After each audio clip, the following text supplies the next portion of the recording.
We already figured out all the visible stuff. You see a donkey pull a cart, and you ask, well, how did the cart end up over there? Very simple. You say the donkey pulled on the cart because it was attached to the cart and it pulled it over there. We all understand it just by looking at the movie. We say, well, how did the cart get over there? We know the donkey pulled it because everything is visible. It's the invisible stuff we have problems with. The mathematicians have trouble with. Why? Because they never define the word object, and they don't do their physics with objects. They never simulate with objects. They use concepts. They say, oh, the field, oh, the energy, mass, force, time. All those are concepts. You can't do a physical mechanism with that.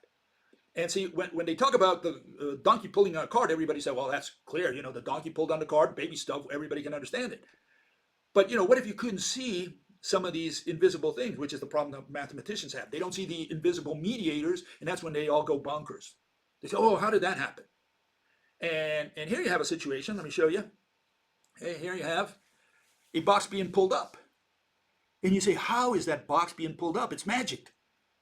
You know, you don't see the mediator. That's the whole issue. And so you ponder and you say, what was the force or the energy that pushed it from below, pushed the mass from below, the force that it applied to the box? And you use all these concepts, but you can't say that a force pushed, that an energy pulled. You can't say that the mass did this or anything like that. What you have to explain is, how did the box come up? Because the only objects that you see there are the visible objects, the ones we can illustrate, okay? And so, you know, you could see what's going on, like, for example, here. Okay. Now you say, oh, okay, I understand how the box came up. There was a rope tied to it. That's how the box came up. Okay, so now you can explain it because all you have to do is illustrate it, really, and you can see why the box came up. Everybody can understand that without any, you know, magical stuff. It's this that the mathematicians cannot explain. That's the one they cannot explain. And that's when they start using all these fancy words that they've created, like energy and field and mass, because they have no other way to relate to it. And all those only tell us how fast that thing moves, how much it weighs. It doesn't tell us anything about the mechanism of how the box came up. And that's the problem we have today with mathematical physics. You ask them, how is it that the Earth remains faithful to the sun? Why doesn't it fly out of the solar system? I mean, what's holding it there? And so they say, well, we have space-time. Well, space-time is a concept. Time is a concept, so space-time hopefully is a concept.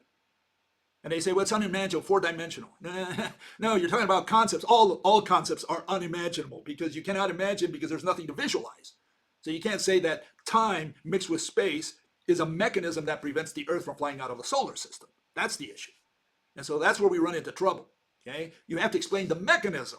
And hopefully all mechanisms are mediated by objects. For else, you are doing your explanation, your theory, your physical interpretation with black magic.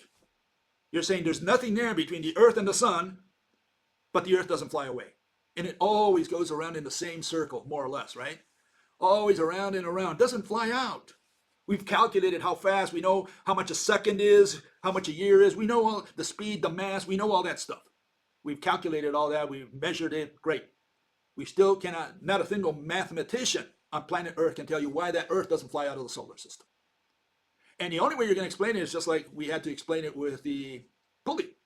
You got to make the invisible visible. You got to make that rope visible. Then you know how that box came up. As long as you don't make that rope visible, you're going to be talking about energy and mass and field and force and other nonsense that has nothing to do with the mechanism of why the box came up.